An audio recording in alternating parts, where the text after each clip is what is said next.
বন্ধুরা, ফাল্গুনি রান্নাঘরে আপনাদের সবাইকে স্বাগত। আবারও চলে এলাম আপনাদের কাছে অন্য এক রেসিপি নিয়ে। এই গরমের জন্য অল্প কিছু উপকরণ দিয়ে সেরা স্বাদের মুরগি মাংসের রেসিপি বানাবো। তো রেসিপিটা কিভাবে বানাবো আপনারা ভিডিওটা প্রথম থেকে শেষ অবধি পুরো দেখতে থাকুন আর আমার সাথে থাকুন। তো এখানে আমি মুরগির মাংস নিয়ে নিয়েছি। এই মুরগির মাংসটা এখন ম্যারিনেট করে নেব। কী কী দিয়ে ম্যারিনেট করব আপনারা ভিডিওটা দেখুন পুরো। হলুদের গুঁড়ো, পরিমাণ মতো লবণ, পাতিলেবুর রস, সরষের তেল,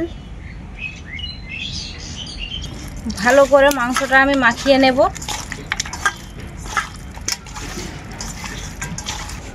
মাংসটাকে আমি খুব ভালো করেই মাখিয়ে নিয়েছি।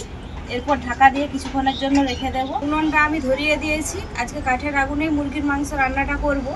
এরপর কড়াইটাও বসিয়ে দেবো উনুনে। কড়াইটা খুব ভালোভাবে গরম হয়ে গেছে। কড়াইয়ের মধ্যে দিয়ে দেবো সরষের তেল আলু ভাজার জন্য। মাংসতে আমি আলুও দেবো। তেলটা খুব ভালোভাবে গরম হয়ে গেছে। আলুটা আমি ভেজে নেব। আলুর মধ্যে দিয়ে দেবো পরিমাণ মতো লবণ আর দেবো হলুদের গুঁড়ো। আলুটাকে আমি খুব ভালো করে ভেজে নেব। এইদিকে আলুটা ভাজা হতে থাক, ওইদিকে আমি একটা মশলা করে নেব। জিরে গুঁড়ো, হলুদ গুঁড়ো, কাশ্মীরি লঙ্কার গুঁড়ো।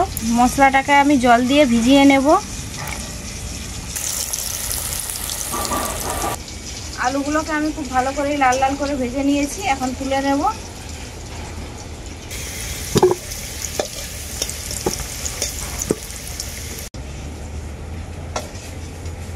ওই তেলের মধ্যেই আমি দিয়ে দেব কেটে রাখা পেঁয়াজ। পেঁয়াজটা তাড়াতাড়ি গলে যাওয়ার জন্য লবণ দিয়ে দেব। এরপর আমি পেঁয়াজটাকে খুব ভালো করে ভেজে নেব। পেঁয়াজটা খুব ভালো করে ভাজা হয়ে গেছে। এরপর ঝালের জন্য দিয়ে দেবো কাঁচা লঙ্কা কুচি। আমি কিন্তু আজকের এই রান্নাতে ঝাল গুঁড়ো মশলা বা শুকনো লঙ্কার বাটা কোনোটাই দেবো না। কাঁচা লঙ্কাটাকেও আমি হালকা নাড়াচাড়া করে নেব। কাঁচা লঙ্কাটাকেও আমি হালকা করে ভেজে নিয়েছি। এখন এর মধ্যে দিয়ে দেবো রসুন বাটা।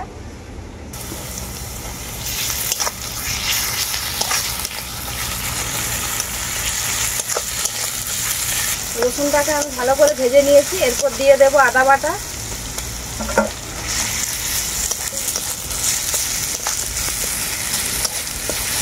আদা রসুন আমি দুটোই খুব ভালো করে ভেজে নিয়েছি। আদা রসুনের কাঁচা গন্ধটা বেরিয়ে গেছে। এখন যে আমি গুঁড়ো মশলাটা ভিজিয়ে রেখেছিলাম কাশ্মীরি লঙ্কা, জিরে আর হলুদ, সেটা আমি দিয়ে দেবো এর মধ্যে।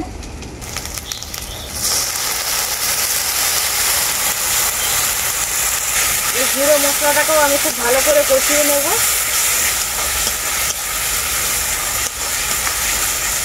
মশলাটাকে অল্প একটু ভেজে নিয়ে আমি এর মধ্যে দিয়ে দিচ্ছি টমেটো কুচি। টমেটোটাকেও আমি মশলার সাথে খুব ভালো করে কষিয়ে নেব।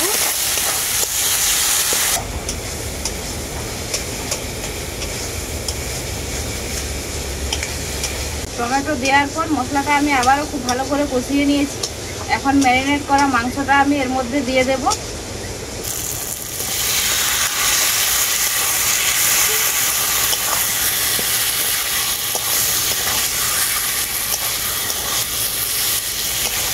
এরপরে আমি মাংসটাকে খুব ভালো করে কষাতে থাকবো, জল দেব না। যতক্ষণ না মাংসটা খুব ভালো করে কষানো হয়ে যাচ্ছে ততক্ষণ আমি জল দেব না, কষাতেই থাকবো।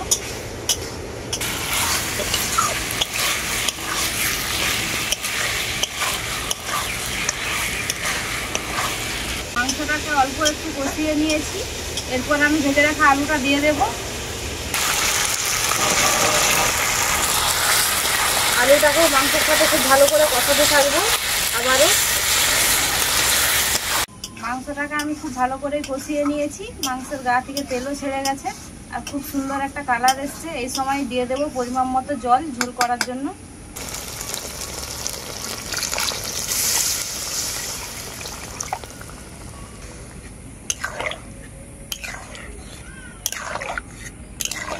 এরপরে আমি ঝোলটা খুব ভালো করে ফুটিয়ে নেব। জল দেওয়ার পর ঝোলটা আমি খুব ভালো করে ফুটিয়ে নিয়েছি। এখন মাংসের রেসিপিটা আমার পুরোপুরিভাবে রেডি। সবশেষে দিয়ে দেব গুঁড়ো গরম মশলা।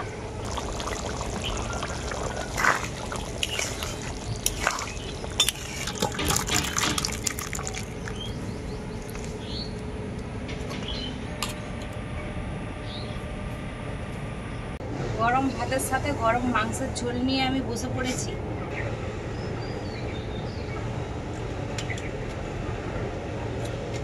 কাঁচা লঙ্কার ঝাল দিয়েছি, ঝাল গুঁড়ো লঙ্কা বা ঝাল বাটা লঙ্কা কোনোটাই দিইনি, কিন্তু মারাত্মক ঝাল হয়েছে। আর ঝোলটা খেতেও হেভি লাগছে। লেবু দিয়ে আছে, টমেটো দিয়ে আছে, দারুণই লাগছে এই গরমের সময় এরকম ঝোল খেতে।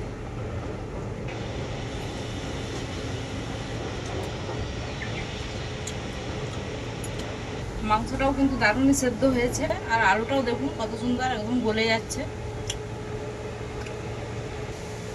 মাংসের ঝোলের এই আলুটা খেতে হেভি লাগে। গরমের একদম উপযুক্ত মাংসের রেসিপি। আপনারা তো দেখলেনই কিভাবে আমি বানালাম এই রেসিপিটা। তো আপনারা ওইভাবে বাড়িতে বানিয়ে নেবেন, বানিয়ে খেয়ে দেখবেন, খেতে কিন্তু দারুণই লাগে। রেসিপি কেমন হয়েছে ভিডিও দেখার পর আমাকে কমেন্ট করে অবশ্যই জানাবেন। ভিডিও ভালো লাগলে লাইক, শেয়ার, সাবস্ক্রাইব করে দেবেন। প্রত্যেক দিনের মতো আজকেও বলছি, আপনারা ভালো থাকবেন, সুস্থ থাকবেন, নিজেদের খেয়াল রাখবেন। আবার দেখা হবে পরবর্তী ভিডিওতে নতুন কোনো রেসিপি।